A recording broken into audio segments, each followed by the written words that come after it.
Hello, I'm Rao Mulpuri, and along with my colleagues, over the last 12 years, we've been building View to transform the day-to-day window. The smart window controls heat and glare, eliminates blinds and shades, and provides view and natural light all the time. Because we have a highly connected system, we're able to bring a whole host of smart building applications. For example, this video you're watching is coming to you through the View Smart Display, which is a high-definition display that's installed right into the window. Also on this platform, we have a sensor array that has a number of environmental sensors, and these can be used in order to control the environment precisely for the health and wellness of the people. These new applications transform buildings into living spaces that help us engage, interact, and communicate with each other. The buildings will be transformed into high-speed 5G cell towers with complete wireless coverage. Now that the blinds are lifted, these humanized spaces will keep us entertained while keeping us connected to natural light and views of the outdoors. And we're just getting started.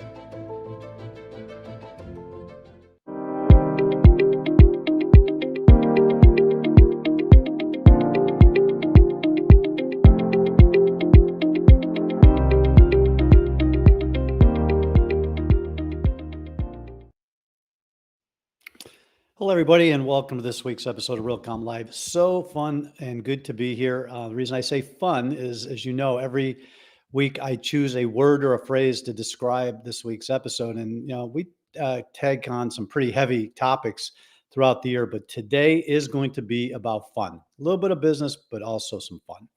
So what are we talking about? We are talking about golf. And what does golf have to do with real estate technology? Well, we are going to be talking about our 8th annual golf event that we are going to be holding this year at Realcomm and IBcon in just about 2.5 weeks. We've been doing it this will be the 8th year. You're going to hear from our two chairs of the golf tournament who've been longtime supporters of Realcomm and IBcon. And we're going to kind of go over the purpose of the tournament, what happens, why do we do it, what happens on the golf course. And then, of course, we're going to talk about some of the antics that go on that golf course. This year's a little different in that we've adopted a charity. We're going to talk about that as well. Before we get started, let's see a brief video on our golf tournament, and I'm going to bring on these two great guys.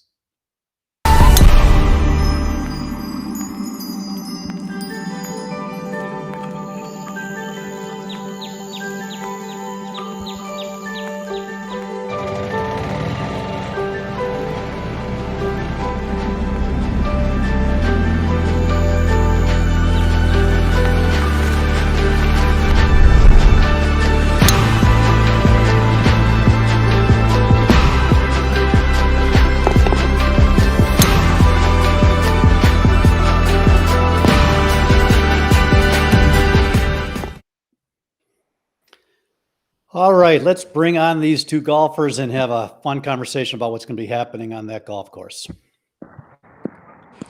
I think we actually have somebody on a golf course. This is great. Hey, Jim.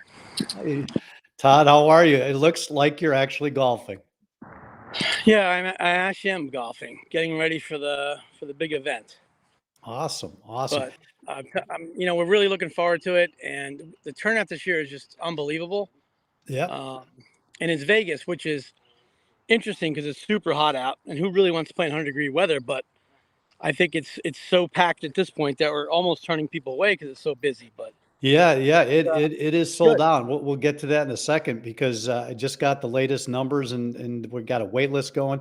It looks like we lost Robert. He was here in the green room, and I don't know if he's had some issues. So we'll start the conversation, and then I'm sure he's going to pop in here in a second or so. So Sure. One of the first questions that I wanted to kind of throw out there was, do you remember why we started this? Nancy tells me that she'd been bugging me for years to do a golf tournament. And then I think you and Robert came up and said, we'd like to do this, and we just jumped on it. Do you remember how that all came down? Yeah, I think it was, there's a lot of people that want to do an event or have some camaraderie before an event that's sports related maybe, and maybe not just going to dinner and doing that kind of venue. And golf seemed perfect. And we looked at who was a golfer. We tested the waters. In the first Realcomm that we had golf, we probably had I don't know what the number was, Nancy, but it was at least 40 people. Which I don't, Todd, I don't think it was that many. I think the first one we had like 20, I think. I think we had like Oh. 20. We had like 5 foursomes. That was it. Oh, okay. That was the first one. I thought that was Yeah. First one, after that. And we think the first one was San Antonio, if you remember, which was really good. That was a good. We're getting to the bottom of it. We're going to have it all lined up by the time we get to the conference, because it's become a very important part of our conference now, and so we want to make sure we get all the data right and know when and why and where it started. So, do you guys remember what came into your mind when you approached this? I mean, did you, like Todd just said, you wanted to have something that was a little different than just a dinner? And was there any concern that there might not be enough golfers in the community, or you just said, let's go for it? I think it was the day. There was always the day before the PRECON started, and then we said, you know what, if because if the PRECON started on Tuesday, a lot of us wanted to show up on the weekend anyway, and then Monday was kind of a dead day, and then I think the two of us, we were going to go play golf somewhere anyway. I mean, that's the idea. And I think I don't know whether it was Nancy or somebody else. We said, you know, why don't we do a golf outing? And you guys jumped on it pretty quickly. Well, thank you to both of you for initiating the idea, and now that we're in our 8th year, you can pat yourselves on the back, saying, pretty darn successful event, you know. And why do you? I mean, we're at 80 plus this year. It's technically sold out because the golf course won't take more than 80. Why do you think this thing keeps growing? I mean, are we getting new golfers into the community, or people just finding out about it? Why do you think it's become so successful? I mean, people here, it's fun, right? We do have a good time out there. It's not super serious. It can get serious depending on who you're playing with, but a lot of people just want to do something outside. They don't want to be inside still. And you're about to spend 3 days. You're about to spend 3 or 4 days inside in very serious, intense environments. You know, absorbing a lot of content. And I do think, Todd, yes, I think word of mouth. Each year, more and more people go back and say, "Hey, the golf was really a lot of fun." A lot of fun. Yep. Well, on that note, Ian, can you bring up? We got some photos of you guys from some, and I couldn't figure out, but it looked like that top right one is Todd actually doing push-ups. Todd, do you want to care to comment on that? Is that you, and why were you doing push-ups? Because I told him he had to. I'm standing over him. Normally, when I hit a bad shot, Robert says you have to do 5 push-ups. So that was probably what happened. Boy, you're lucky I don't golf with you. I'd be doing push-ups every hole. And then it looks like Jesse, that was in Scottsdale. He came dressed up and added a little flavor to the game, a little color. Yeah, Jesse always adds flavor to the game and color. So he always is the best dressed golfer, always the most interesting golfer out there, and we love having him too. Yeah. And if you just look at some of these photos, you guys have golfed at some really pretty courses: mountains, deserts, oceans. Yeah. Really a good catalog of courses, and they're always good. The cities we go to always have good courses. Even Red Rock this year, Arroyo is going to be a really good course. The best was Torrey Pines in San Diego. I mean, that's a real treat. That was a great course. Yeah, that is. So here is Arroyo and Red Rock. I mean, look at the mountains. I mean, it's going to be warm, yes, but it's beautiful. You know, desert climate, and looks like a stunning course. Have either of you guys golfed this course? I haven't played it, Roy. No, we have not. No, but by the way, wherever we played, I was saying before, Todd, that the last time we played in Vegas, there was a concern over the heat, of course, but we found that both the temperature on the golf course was not as hot as on the strip because of the amount of macadam and concrete on the strip just radiates heat. Number one, and number two, there was a little bit of a desert breeze, and it was actually nice. It was not bad at all. Yeah, I do attempt to golf every once in a while, and I played out in Palm Desert in 100+ degrees, and I mean, you just kind of get yourself into the right cadence and kind of you can't push it when it's 100+ degrees, but And Robert, remember that one year we did it? You and me played tennis that day too. Yeah, I do. That was playing tennis was definitely much hotter than playing golf. Yeah, I remember. That was in Vegas, right? We were in Vegas. Yeah. Yep. So I'm assuming that some conversations do take place, correct? I mean, on the course. I mean, give me a percentage of, let's keep business out of this. So on a 0 to 100, what percentage of the conversations are business related compared to just let's have some fun and not talk business? I don't know, 25%, I don't know, something like that. It's not totally devoid. It depends. You know, what's interesting, Jim, is most of the vendors that I've seen come to the event are more on the business IoT side, on the building side, versus the classical, the like Yardies and MRI always shows up, but it's more of the newer technology guys that are showing up to the event, and that's really good because you learn more. Right. Well, and you guys know better than anybody, to get business in our industry, there has to be a high level of trust. You cannot risk, new technologies or new solutions, and so getting to know somebody on a golf course, getting to know a little bit about them personally, I think that accelerates that trust feature, and you get to know them as a person first, Yeah. and then a trusted vendor after. Is that fair? Yeah, no, I was right on the button, Jim. I was going to say, one of the things that's really nice about I doing agree. it on the course is that it's a much more relaxed setting, and you do get to know the person really first, and then you talk business. It's a much better and more successful way to engage. Yeah, well, and I think that what you guys have had to do with the golf term is just indicative of our community in general. Fierce competitors, get in a room, share ideas, collaborate. I mean, we've had people from other industries come to Realcomm and IBcon saying, well, why are competitors sharing information? Why is there this sense of camaraderie? And that's in the conference. I think in the golf event, you guys take it to just another level, where people really get to be friends at the end of the day. Well, Jim, just to take to that, from an IT perspective, this is a different kind of conference where, we're not really competing with like Vornado on a technology base. We're not all competing technology. There's no competition between us, right? Right. We're all trying to help each other. So there's more of a community in this than any other kind of conference you're going to go to, because we're not trying to one up each other from a technology perspective. We're trying to help each other. Stealing tenants and leases, and the leasing side is a different story. But yeah, we don't do that. Technology, Right? No. But go ahead. Sorry.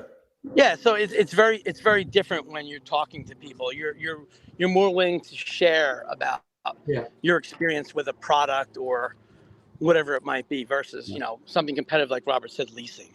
Yeah, that's systemic in the real estate, not just the conference, but the real estate industry. The CIOs are much more collegial than they are in probably many other industries. Well, that was our mission from the beginning. Agreed. I was a real estate CIO, and I said, I can't handle this all. I need to collaborate with other people because there's just too much, and when we see you guys, elbows on the table, sleeves rolled up, figuring things out together, I think that really makes for an industry that, you're proud and happy to be part of. Before we go to break, because when we come back, I want to talk about our new charity, partner.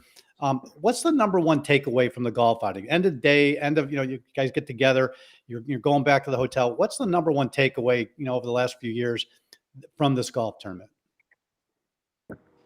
Or golf event, I should say. It's not a tournament. I mean, I would say it's a time to get together with your peers in a different environment, talk a little bit about business, but get to be more personal and have form more relationships with people than anything else. Yeah. That's for me. Yeah, no, and I agree, and I think it's really a good day, a lot of fun, good networking, and I think what it does is I think people leave the golf outing a little bit more charged up for the conference. Yeah. Well, exercise is good, all right? Gets the blood going. I mean, just from a pure health standpoint, being outside, fresh air, walking around, moving, that makes for a healthier individual, which can go into that conference. Like you said, it's 3 intense days. You're exhausted. At least I am. By the time those 3 days it's a good running start into the conference.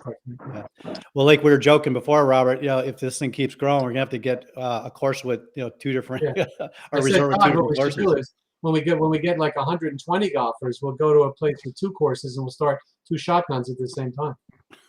Perfect. All right, guys, hold on. Don't go away. We're going to hear from one of our sponsors. We'll be right back. Good.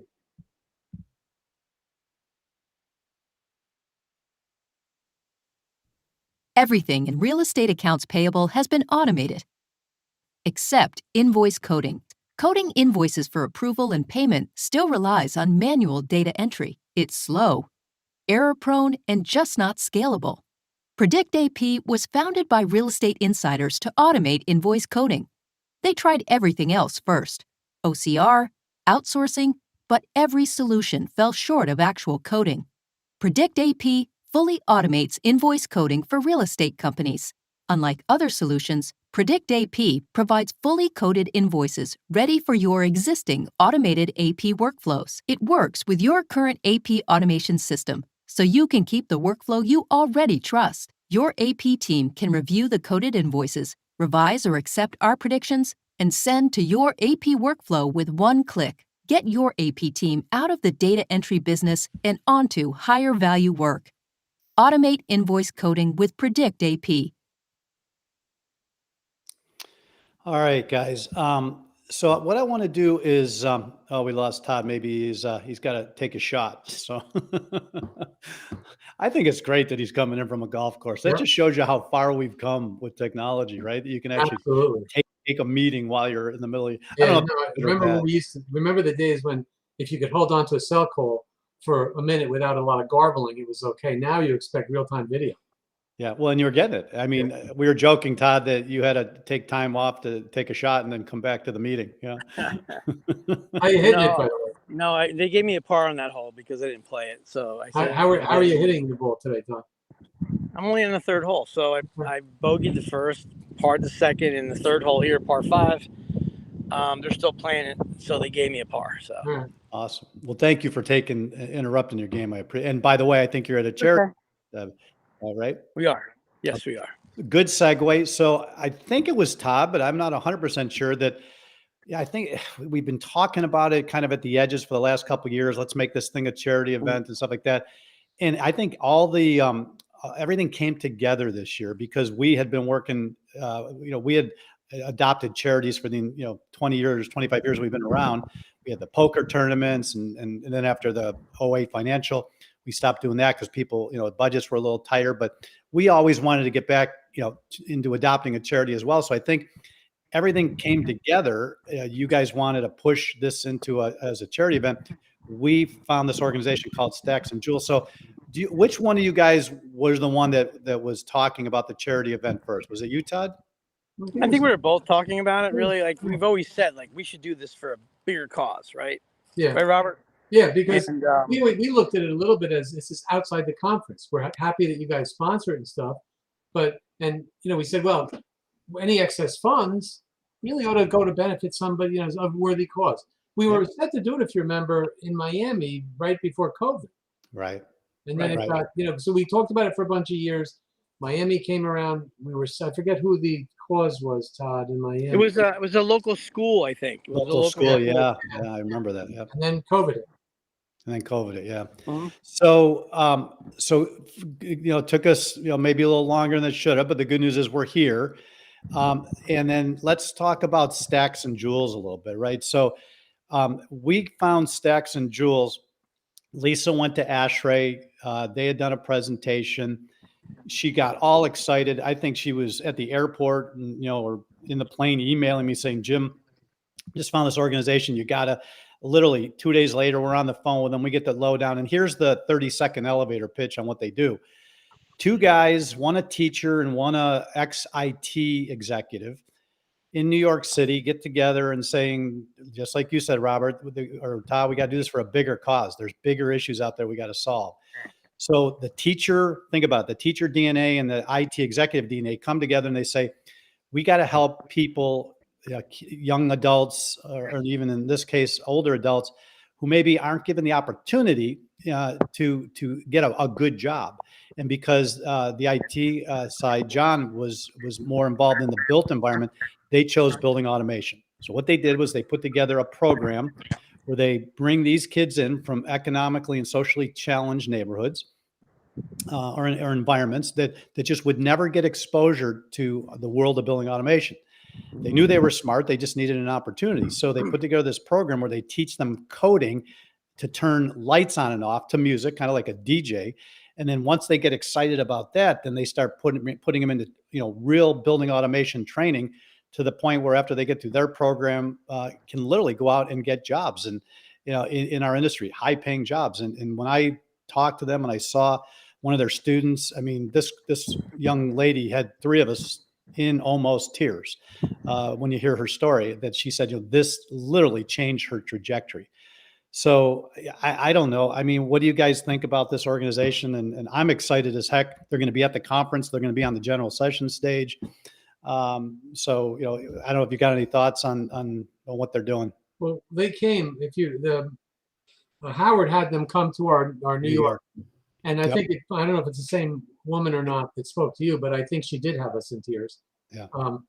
I was very much moved. Todd, you as well. We were both very moved by everything we saw about Stacks and Joules. It's a wonderful, wonderful cause. Yeah, it was actually a different. The woman that was in New York was different than the gal. Every one of them. I mean, they speak well. They tell their stories honestly. Yeah. And when you hear their honest story, that if somebody, and I don't know about you guys, but I absolutely had a couple people in my life that had I not met, I would not be talking to the two of you right now, right? Yeah. And so we all need some help along the way. And when you can take an industry, and PS, we're killing two birds with one stone, because we have a shortage of people in the smart building industry. And it's more technical. So we have a need, and they have a need. And I just think it's so wonderful that we can bring the two together. I was going to say, on top of it, you can't get good qualified professionals in the industry. So it's a great opportunity. No. Todd, I don't know if you're talking. We can't hear you. I don't know. Can you hear me now? Yep. Now we can. Yep. So I just want to say one thing, and I actually have to leave. But okay, the whole Stacks and Joules it sort of emulates a trade. Like you go into trade school. Exactly. So in a building, we have plumbers, we have electricians. This is sort of like the next version of that there's no training for it. So like this, giving people the opportunity to understand building systems is the next level of a trade. So like today, you can't find an electrician, you can't find a plumber. It's the same thing with this. It's not like we're looking for a property accountant or, a general accountant, that type of person. This is like a very skilled, specific, it's a trade. Yeah. So I look at it more as like a trade than anything else. And I think it's terrific. Yeah, we have 3 different training organizations in the conference this year on the exhibit floor. Various different, after the Stacks and Joules program, there's a couple other now that will take those folks and take their skill set even higher, getting deep into BACnet and Niagara and other very deep technical frameworks. So, there's a problem. We come together in the industry and we're doing the best to solve it. And I think Stacks and Joules and others like them and are doing the job. And my goal is that they're bringing 5 of their students. My goal is that all 5 of them have job offers before they leave the conference. Wow. So, great. So if you can, so when you're out on the course, start chatting it up, saying, look, we got 5 people who need jobs coming out here. Yeah. Yeah. Wouldn't surprise me if that comes to pass. Yeah. And what's really exciting, we put out a scholarship drive a month or so ago to get those kids to the conference, pay for all their expenses. The industry wrote checks. I think we raised more than enough to get their airfare taken care of, their hotels, their meals and stuff. So, yeah, we are adopting that organization, and the golf tournament or golf event's going to be an absolute part of it. So, can we see you tee off, Todd? Can we have somebody hold your camera? Yeah, can we watch it? Can we watch you tee off, Todd? You guys, all right. I'm not going to go first, but keep talking. I go last. All right. Well, we do have a question, Robert, about the sold out. I think we hit 80. We got people squeezing in. I guess Nancy's suggesting that we have a wait list going, but it doesn't really seem like we're going to be able to add too many more based on. No. Well, first of all, the course. So I'm assuming, Nancy, that the whole course is closed for us then, because we're going to shotgun all 18 holes, right? Yeah. I believe that's the case. Yeah. Yeah, so typically in a shotgun like this, the most you're going to get is 24, 22, 23 foursomes. Anything more than that, the course really plays slowly. So we're already at 20 foursomes, 21 foursomes. So really it's, and you had said that the after room where we're going to have the lunch and ceremonies is only can support 80 people anyway. Exactly. Yeah. So for all those folks who are still thinking about getting in, give us your name. There's always something happen, planes delayed, somebody has to cancel, and that's pretty consistent. We lose a couple people. So please get us your names. We'll put them on that list. And it'll also give us an idea of how big the demand is. So next time we can make accommodations, they can serve a little bit bigger crowd. Yeah, we either find a facility with 2 courses, and then we can have 2 groups, 2 sets, divide the field into 2 sets for 2 shotguns. So while we're waiting for Todd, Robert, what was in all the years you played, some of the funniest things you've seen on the course, the antics, if you will? I think the amount of alcohol that's consumed both on the course in general and by the man in the green shirt right there is legendary. Now, you tee off with Todd and you play a couple holes, he's not hitting the ball great because he hasn't had enough to drink. And then I take one drink on the golf course, I can't hit the ball. I'm tired. Yeah, I agree. He needs at least 5 Red Bull and vodkas, and then he actually starts hitting the ball great. Well, on that note, so I'm not a golfer, and that's why I've never joined. Right. But I did play in a tournament in an old company 30 years ago, Isuzu Kapalua Open, Kapalua course in Hawaii. I'm out with my boss and everybody. We got probably 4 or 5 foursomes. It's a company event. We're coming up the final fairway, 18, and they're closing the course down because they're getting ready for the tournament. I had too many beers, and I smacked the ball. It's laying right at the bottom of the green, or I'm lying 2 at the bottom of the green. I get out of the cart and with just my putter, and I go. My boss goes, "Where's your wedge?" I said, "I'm just going to use a putter." I'll tell you. Let's watch him golf. And an iron. We're on a par 3 here. Come on, PGA. Yeah. This is great. This is in the woods. Oh, not a bad Actually, I got a shot out of it. But it wasn't a bad looking swing, Todd. Too much pressure, guys. That looked good. It Too much looked good. pressure. Good looking swing. So anyway, I'm lying 2 at the foot of the green, jumped out of the cart with my putter, and I couldn't see the pin because it was a hill. I could just see the tip of the pin. So I'm kind of, doing my best. I swing it like a croquet mallet. It goes straight up the hill. It's heading towards the top of the pin. I run up the hill. 3 of them are sitting there. It dropped. I birdied 18. No professional in the tournament birdied the 18th. Nice. And I did it with a couple too many beers and a putter. So that's my only golf story that I can share with you guys. So that's a good one. It was a lot of fun. A lot of fun. All right, Todd, we're going to let you go. Robert, thank you so much. You guys don't know how much we appreciate. Stacks and Joules appreciates it. And we will see you in less than 3 weeks. Sounds good. Can't wait. Hey, Todd, we got to arrange to play on Sunday, right? Sunday before the Monday. Yes. Okay. Yes. I'll get together. Okay. Bye, guys. Cool. Take care, guys. All right. Well, how cool is that? I mean, the guy's on the golf course, and we get to watch him swing. The marvels of technology. Realcomm Live not only talks serious, but we have fun as well. So with that, let's bring on, I think Howard's got somebody subbing for him today, if I'm not mistaken. There she is. Yeah. He's out again. He's out again. All right. Well, maybe he's out practicing his golf swing. Yeah, we don't get a chance to golf because we're all so busy running around. I would love to, although I'm bad, I would love to, try playing, but it's just not going to be in our cards. We got too many things to do and, checklist to cross off. So for 8 years, I've been saying I'm going to play. At least this year, or for the last 2 years, we've had 1 female golfer. Right. I think last year we actually had 2. So all the ladies out there, we'll find a way off the wait list for you. Yep, exactly. All right, well, let me get out of your way, do the news, and I'll see you in a minute or 2.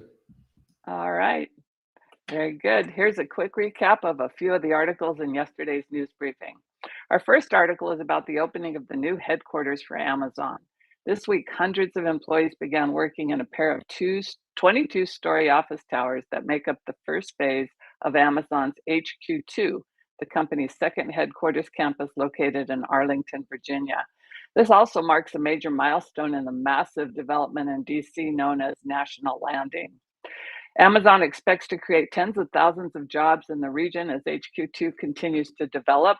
The article highlights some of the key features of the new building, such as advanced environmental and sustainability measures.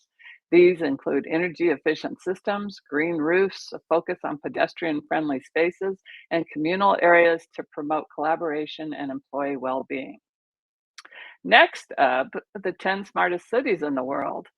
Each year, the International Institute for Management Development on an economic institution produces the IMD Smart City Index, the world's ranking of the cities that are adopting a sustainable, efficient, and interconnected model of the future for the benefit of their citizens. The article names the 10 smartest cities, highlighting their use of technology and innovation to improve various aspects of urban life. Notably missing from this year's list is any city in the US. Number 1, Singapore leads the ranking with its network of sensors deployed across the city, enabling real-time monitoring of energy consumption, waste generation, and water consumption. Zurich took the second slot with its focus on sustainable transportation, energy efficiency, citizen engagement, and digital innovation. And Oslo captured the third position in the ranking with their implementation of smart grid technologies, advanced energy management systems, and district heating networks to improve energy efficiency and promote sustainable energy consumption. Check out the article for details about the other cities that took top billing on this new index. And lastly, this week's Realcomm Best Practice Showcase Project Spotlight features Compass Properties City Center at 735, a historic 107-year-old multi-tenant office building in Milwaukee, Wisconsin. Older buildings present unique challenges when it comes to retrofitting them with the latest smart building technologies. City Center 735 now utilizes advanced OT solutions to optimize energy efficiency, improve occupant comfort, and streamline maintenance and operation processes. Check out the case study for more about this interesting and successful technology retrofit. And that's a wrap on the news. Well, Be sure to read these and the other articles on our website. That top city list, Nance, you, if anybody know, we've traveled the world, right? You've organized the tours in Singapore, as well as 6 other Asian cities in the Middle East and Europe. Why is there no US city on that list? I believe that in a past year, New York had made the list, but no more. I would argue that Las Vegas could start making that list. Oh. In PS, we've got the Chief Innovation Officer speaking in our general session about that Right. city. And I think maybe the world just doesn't know what Las Vegas is doing yet. You know, sometimes it is a little discouraging, especially given that we've been at this for 25 years, you know, traveling the world, bringing back those best practices. We should have at least 2, maybe 3 cities on that list. Mhm. So anybody, Yeah. you know, if this podcast ever gets out to any, you know, city managers or politicians at a state, regional, or local level, it's time to get going, guys. We have the Right. technology, we have the innovation. It takes will and vision, and that comes from people and leaders, or not. So Yeah. thank you so Okay. much. And Have we'll a see you next wonderful week. holiday weekend. Yeah, you too. Be well. All right. Before we finish and wrap the show and talk about next week, let's hear from our final sponsor, and I'll be right back. SkySpark is an analytics platform that automatically analyzes data from automation systems, meters, sensors, and other smart devices in order to identify issues, faults, trends, correlations, and opportunities for operational improvements and cost reduction. SkySpark works with data of all types, whether it be live data from automation systems, smart meters, web services, or historical data from CSV files and databases. SkySpark can also be used in a wide variety of applications, including energy and resource management and reporting, monitoring-based commissioning, equipment fault detection, energy analysis, load profiling, facility benchmarking, and asset performance tracking. Visit skyfoundry.com today and start finding what matters. All right. First of all, thank you to Todd and Robert. I mean, not just for today's episode or Todd letting us watch you take a shot, but for your commitment on this golf event for 8 years now, and you know, your vision to have it started and then recently to turn it into a charity event.